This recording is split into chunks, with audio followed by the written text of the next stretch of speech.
If you invest the way people gamble in casinos, you're not going to do very well. It's the long-term investment that works best.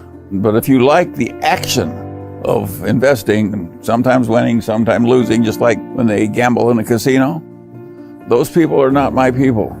I like the long-term investors who figure out something that's going to work over the long term and buy that. And the sooner the Chinese people gamble less and invest patiently for the long term more, the sooner they will do better. The world is full of foolish gamblers. They will not do as well as the patient investors. Well, I think it can be learned to some extent, and to some extent you're born with it. There's a saying in America they call a long attention span. They can keep their mind on a game or an activity for a long time until they've solved it. And the Chinese do have a long attention span. And that is a hugely desirable quality because you're more likely to get the right answer if you think deeply and hard about a subject for a long time.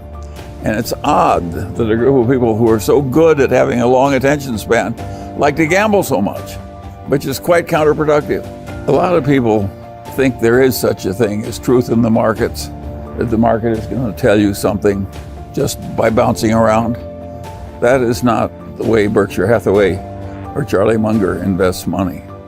We have a view as to what the intrinsic value is of what is being traded, and we only buy it when we think it's worth more than we're paying.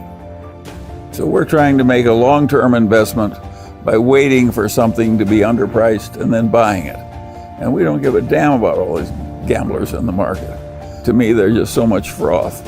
And it's a foolish way to spend your time if you want to get rich. The Chinese market is going to create a lot of successful investors.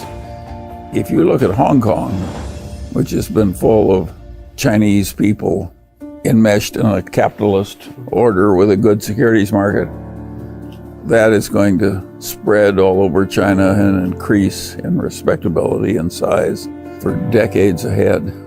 I anticipate that China's security markets and investing practices will get better and better for a long, long time.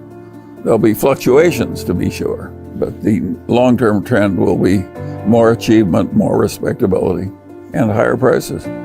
The Chinese who've gotten rich in Hong Kong over the last 50 years are not the short-term traders and the gamblers. It has been the long-term investors who sought out good long-term investments and stubbornly held them for long periods of time. And just as that worked for the Chinese in Hong Kong, it'll work for the Chinese on the mainland.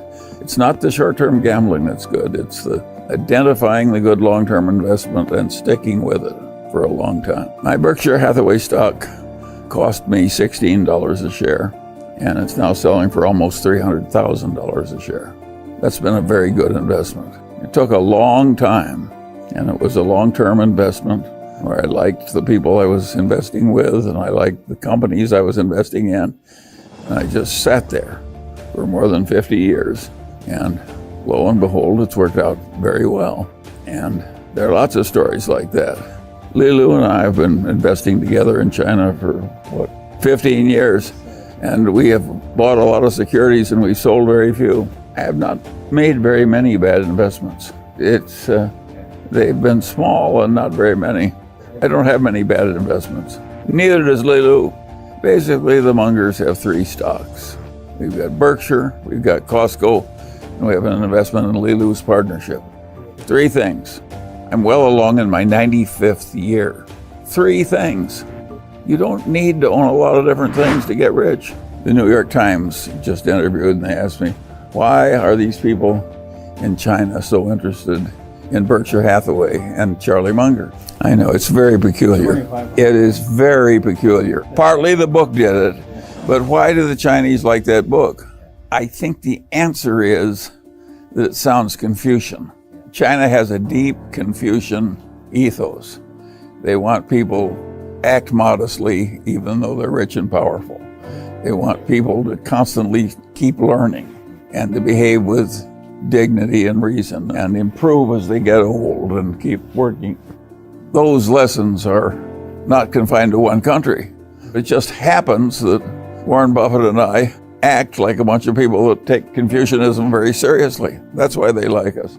They know I like books, so he will give me so many books that I either skim or read through 20 books a week. No, I get lots of books. I read a lot of biography and some history.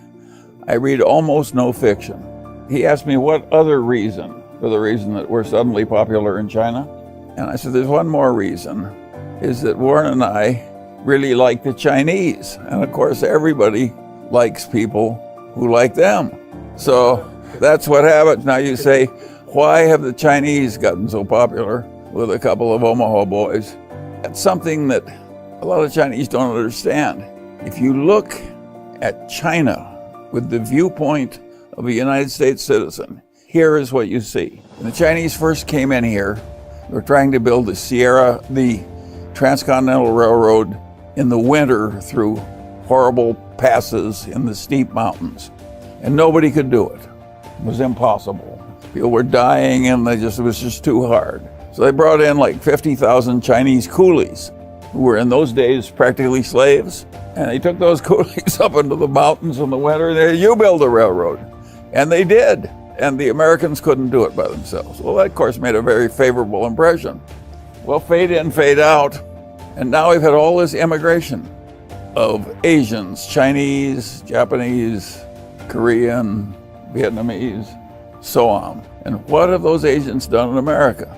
Well, they've come in and rapidly become doctors, lawyers, professors, businessmen, and so forth, and succeeded mightily. And if we go to our symphony orchestra, which didn't used to have any Chinese in it, every instrument that's hard to play and takes unlimited practice, you look up from the instrument, there's a Chinese face.